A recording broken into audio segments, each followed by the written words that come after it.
Salamat siya, no?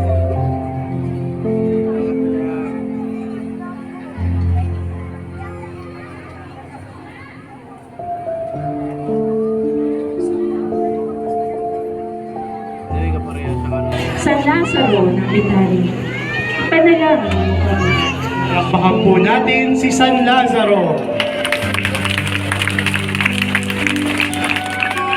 Si Santa Veronica ang nagtanging ng kanyang birang sa mukha ni Jesus na tigmak sa dugo. Sa kanyang kabutihang loob, hinayaan ni Jesus na mailimbag sa kanyang mahal na mukha sa birang ni Veronica. Ang kanyang imahen ay pinapakitang hawak ang birang na ito na ipinuna sa mukha ng Panginoon. Bilang mga Kristiyano, inaanyayahan tayo na maging larawan ng mukha, di lamang ng pagpapakasakit ni Jesus, kundi na rin ng kanyang muling pagkabuhay sa pamamagitan ng ating mga gawa. Santa Veronica, Ipanalangin mo kami, palakpakan natin si Santa Veronica. Ay naman po sa susunod na karosa. San Jose ng Arimatea. Si San Jose ng Arimatea ay bahagi ng sahigili ng templo ng Jerusalem. Ngunit di tulad ng ibang mga saserdote na hindi naniniwala sa muling pagkabuhay, si Jose ay sumasampalataya kay Jesus at naging isang tagasunod. Sa kanyang katapatan, inalaan niya ang kanyang sariling libingan sa Panginoon at naghandog ng mga mamahaling kayong lino at mamahaling pabango para sa libingan ni Jesus. Ang dating libingan sarado at may laman ay ngayon wala ng laman, at ang mga kayong lino na nakabalot sa katawan ni Jesus ay ngayon nakatupi na.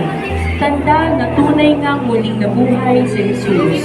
San Jose ng Arimatea, Ipanalangin po kami, palakpakan po natin sa Jose ng Arimatea.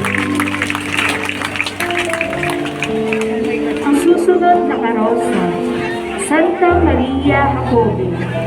Si Maria Jacobe ay kilala rin bilang Maria Cleope.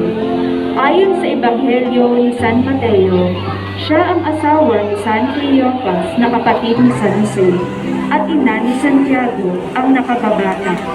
Sa Ebanghelyo ni San Juan, tinukoy rin siya bilang kapatid ng mahal na Birhen, sapagkat ang kanilang mga esposo ay magkapatid. Ang kanyang imahe ay pinapakitang may walis na sinasabing panglinis noon sa libingan ng Panginoon.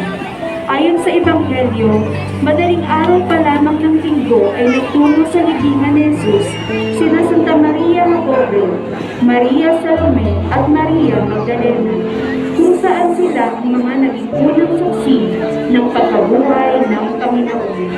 Santa Maria Jacobe, Ipanalangin mo kami, palakpakan naman po natin si Santa Maria Jacobe.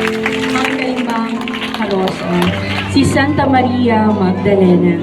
Si Santa Maria Magdalena ay kinikilala bilang apostol sa mga apostoles ng Panginoon, sapagkat bilang isa sa mga unang nakasaksi ng muling pagkabuhay, isa siya sa mga unang saksi sa muling pagkabuhay. Matapos palayasin ng Panginoon ang 7 demonyo mula sa kanyang katawan, siya ang naging isang tagasunod ni Jesus. Ang alabastro na kanyang taglay ay naglalaman ng mamahaling pabango na ginamit upang ipahid kay Jesus. Sa Ebanghelyo, isinaad na siya ang unang nakakita sa Panginoong muling nabuhay, ang unang tagapagpahayag ng mabuting balita. Santa Maria Magdalena. Ipanalangin mo kami, palakpakan natin si Santa Maria Magdalena. Ang sunod na karosa, San Juan, Apostol at Evangelista. Si San Juan ang apostol na pinakamamahal ng Panginoon at sinasabing pinakabata sa mga apostol at kasamang sumaksi sa pagkamatay at paglibing kay Jesus.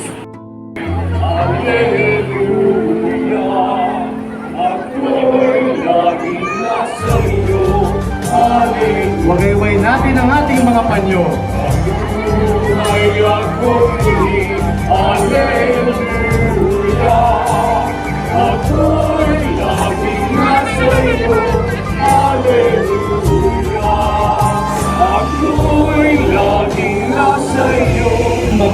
balita ng Panginoon ayon kay San Juan.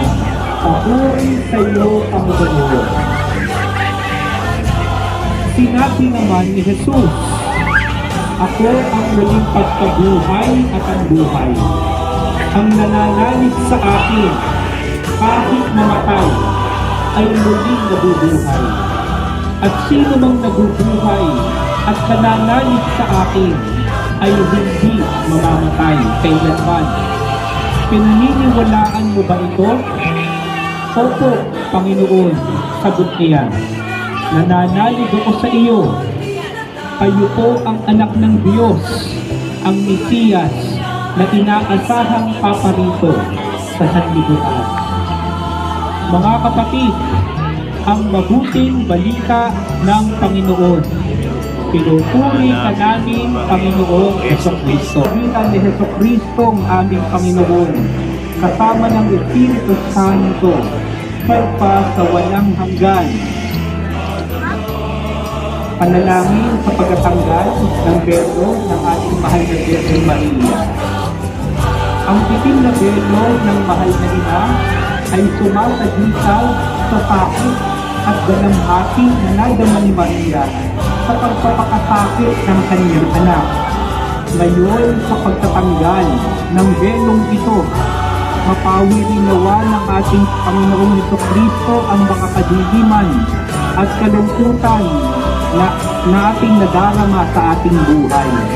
At bagkus palitan niya ito ng tunay na kagalakan. Amen.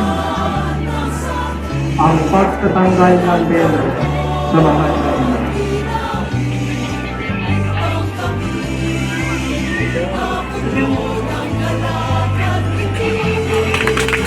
Palakpakan natin ang